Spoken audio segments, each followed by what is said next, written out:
The courtroom fell silent the moment she walked in, small, nervous, dressed in plain clothes that made her look even more fragile. People whispered that she was easy to intimidate, easy to control, easy to blame. And the judge knew it. From the moment the hearing began, he twisted her words, mocked her innocence, and pushed false evidence meant to destroy her life. He thought she was powerless, until she calmly reached for her phone, dialed one number, and said 7 words that made the judge's face turn white. "Honey, they're trying to frame me again." Because the man on the other end was a Supreme Court justice. Before we begin, don't forget to like, comment, share, and subscribe to Tales and Turns. And tell us where you're watching from in the comments. We love hearing from our amazing global family. She stood on trembling legs as the judge glared down at her, his voice dripping with arrogance. Everyone in the courtroom had already written her off as guilty. She was too simple, too soft-spoken, too unprepared. The prosecutor waved fabricated documents with confidence, and the judge accepted every one of them without question. She felt her heart pounding, not from guilt, but from the shock of being treated like a criminal when she had done nothing wrong. The judge smirked every time she tried to defend herself, making it clear this was personal, and he expected her to break. But she didn't break. She simply watched him, breathing slowly, observing the way he seemed too eager to end her life with a few strokes of his pen. Something wasn't right. She recognized him, not as a public servant, but as a man her husband once warned her about. A man who had been caught accepting bribes, twisting verdicts, and abusing his position until her husband helped remove him from consideration for a federal appointment. And now it made sense. This wasn't justice. This was revenge. As witnesses were called, liars paid to speak against her, she felt a strange calm wash over her. She wasn't alone, not really. Her husband had always told her that if she ever found herself in danger, she should call him. But she had never thought a moment like this would come. The judge looked triumphant, leaning back in his chair as if he had already won.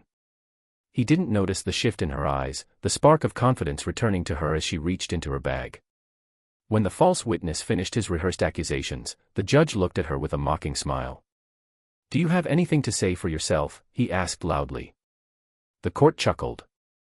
She nodded, pulled out her phone, and dialed. Everyone watched, confused, as she placed the call on speaker. A deep, steady voice answered immediately. "Love? Are you okay?"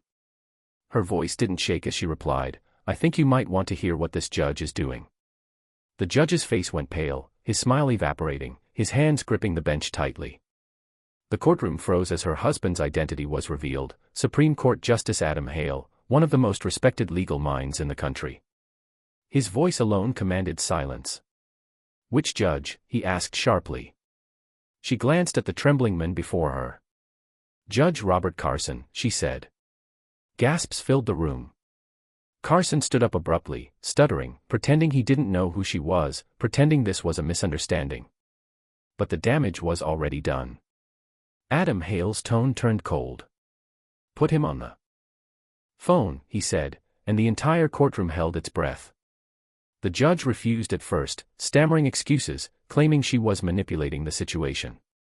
But the bailiff, having recognized the gravity of the moment, took the phone and placed it in front of the judge. Carson's voice cracked as he greeted the Supreme Court justice, trying desperately to sound professional. Adam asked one question: "Are you interfering with my wife's rights?" The judge tried to deny everything, but the justice interrupted him. "This hearing is being monitored now. And my team is on the way. Sit down. Say nothing. Do nothing illegal." The courtroom erupted into whispers. The atmosphere shifted instantly. The prosecutor backed away, the false witnesses slipped out quietly, and the judge looked like he wanted to vanish. The simple woman who had been mocked and framed now stood stronger than ever.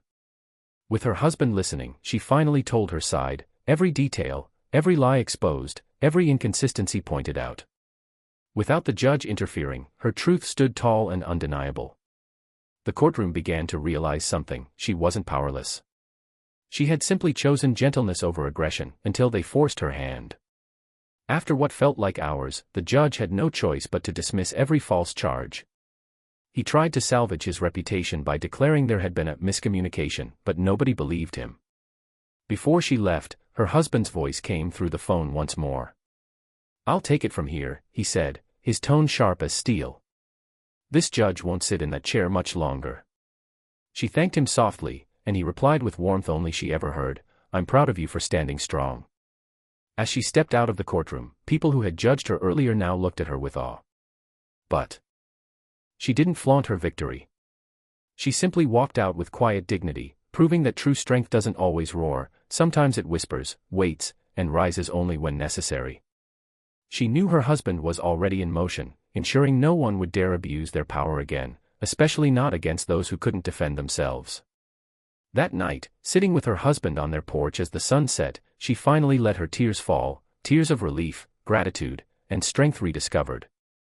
He held her hand and reminded her that no matter how simple the world thought she was, she had a courage that outshone every title, every courtroom, and every corrupt judge they would ever face.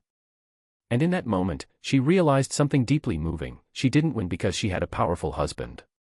She won because she never lost her integrity, even when the world tried to strip it away. Their story became a quiet inspiration, proof that even the gentlest heart can stand against injustice, and even the most powerful titles mean nothing without truth. And together, they knew this was not an ending, but the beginning of a legacy built on courage, justice, and unshakable love.